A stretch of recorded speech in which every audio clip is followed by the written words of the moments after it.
The chair now recognizes the gentleman from California, Mr. Sherman, for 5 minutes. Mr. Speaker, I rise in support of the effective action and wise caution shown by the President of the United States with regard to ISIS. We were all disgusted by the beheading of American journalists and alarmed by ISIS' early military successes. Those who oversimplify the Middle East focus exclusively on the evils of ISIS and demand its immediate destruction without sufficient examination of the costs and the effects. The President recognizes that the situation calls for action, but that its complexity also calls for caution. He has ordered over 150 airstrikes, which have punished ISIS, killing hundreds of its fighters and securing military victories at Mosul Dam, protecting the Yazidi minority, protecting our Kurdish allies, and protecting the Shiite Turkmen. 4 important military victories. And just as importantly, we have pushed back ISIS and prevented its further expansion in Iraq.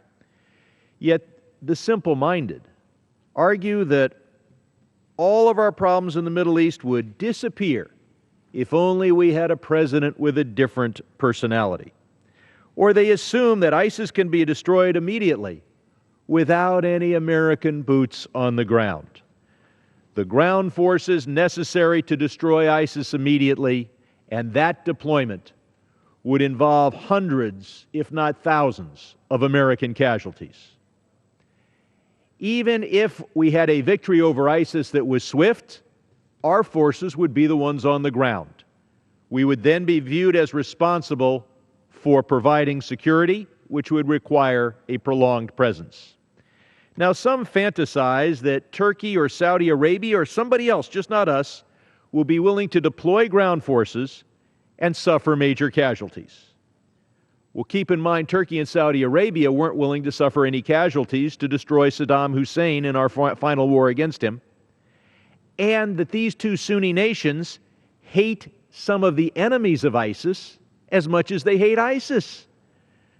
If there are going to be troops on the ground, they will not just magically appear from others in the region. The greatest flaw in the simple thinking is to focus exclusively on who we want to destroy, without asking who will be empowered by such destruction. Who are the enemies of ISIS that ISIS is fighting today? Who would step into the vacuum if ISIS were rapidly destroyed? 4 entities. The al-Nusra Front, ISIS's chief rival in Syria. The al-Nusra Front, of course, is part of al-Qaeda.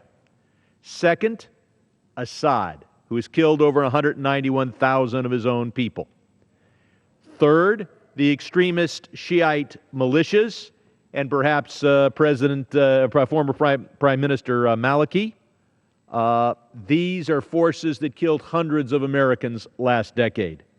And fourth, Hezbollah and its patron Iran, who killed hundreds of Americans in Lebanon in 1983 and also killed hundreds of Americans in Iraq last decade. Now, there's constant discussion that ISIS might have the ability to conduct operations outside the Middle East, perhaps against us. Hezbollah and Iran have killed hundreds of people in actions in Asia, South America, Africa, and Europe. So let us be clear. Those who will take power if ISIS is swept aside are nearly as evil as ISIS. Let us applaud a president who has taken decisive action, acted with caution, achieved significant military victories, and done it all without a single American casualty. Finally is the issue of Congress. What is our role? Some think that our role is to dodge tough votes, leave town next week, and stay away till Veterans Day, all without voting on what America is doing in the Middle East. Unfortunately, we ought to do our job. The War Powers Act allows the President to act for 60 or 90 days.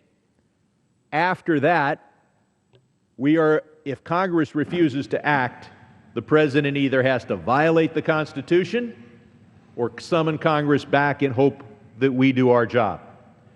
We ought to pass a resolution authorizing air operations for a significant period of time while not expanding the President's limited rights to deploy ground forces. We ask our pilots to do their job. We in Congress should do ours. Let's consider a War Powers Act resolution. Let's take the tough vote. The time of the gentleman has expired. The chair now recognizes the gentlewoman from Wisconsin, Ms. Moore, for 5 minutes.